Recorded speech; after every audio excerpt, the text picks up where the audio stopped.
Salom, men Manzura. Men 2 nafar farzandning onasiman va o'zim sevgan ish bilan shug'ullanaman. Hozirda 500 dan ortiq o'quvchilarim bor. Ularga dars beraman. Asosiy ish faoliyatim aslida Instagramda, lekin juda ham YouTube yurg'izishni xohlardim.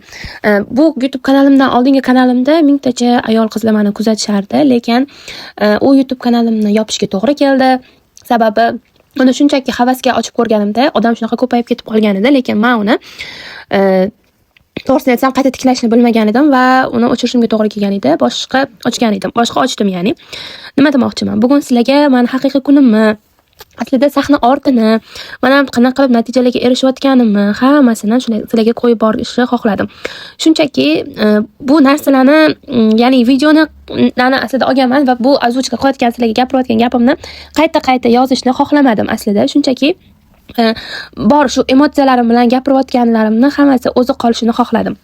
Ya'ni bir marta gapiraman demoqchiman. Qayta o'chirmayman, gapirmayman. Ya'ni ko'pchilik faqat natijani ko'radi. Mana shunaqa chiroyli videolarni ko'rishadi-yu, lekin sahna ortida hammasi aslida boshqachaligini bilishmaydi. Masalan, bu meni oddiy kunim qanaqa o'tishi, ikkita bola bilan, farzandim bilan uy ishlardan tashqari, ya'ni o'zimni shunaqa ishim, biznesimni rivojlantirishim, ya'ni o'quvchilarni o'qitishim, bu narsani hech kim ko'rmaydi. Ba'zida men ham charchab ketaman, ba'zida men ham juda ham qattiq yig'lab olaman va lekin shunda ham yo'limni to'xtatmayman va oldinga qarab ketishga harakat qilaman. Shunchaki o'zimga kelib olish uchun ozgina yig'lab o'zimga kelib olaman. Ya'ni bu degani orqaga ketishim kerak degani emas, men yana oldinga ketishim kerak. Demak, o'xshavyapti.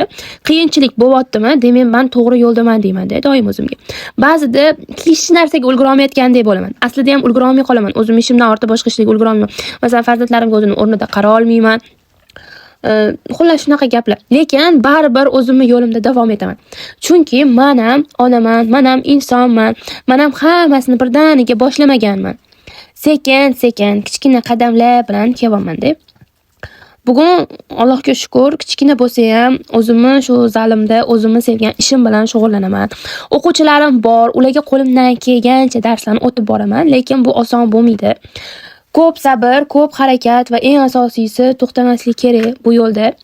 Masalan, hozir siz ham o'zingizni o'zgartirmoqchi bo'lsangiz, mukammal vaqtni kutmang. Men ham mukammal vaqtni kutmadim hozir YouTube tanlash uchun.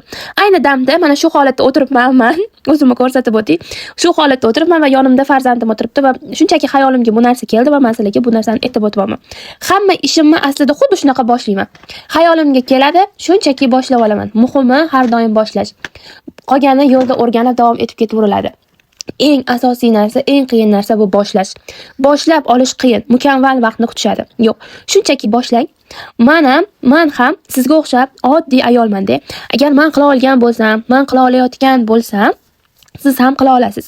Agar sizga shunaqa real hayot, motivatsiya va foydali videolar kerak bo'lsa, albatta meni YouTube sahifamga qaranglar. Dasha gaplarim kelyapti, chunki shunaqa emotsiya bilan gapiryapman sizlarga hozir. Kerak bo'lsa shunchaki obuna bo'linglar.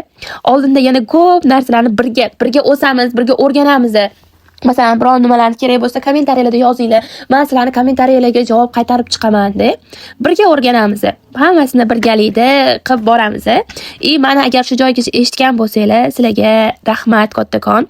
Bu meni yutug'im. Xudo xolasa, obuna bo'lib qo'ysanglar, oldinda yana ko'p narsalarni birga o'rganib, birga rivojlanib, birgalikda qilamiz.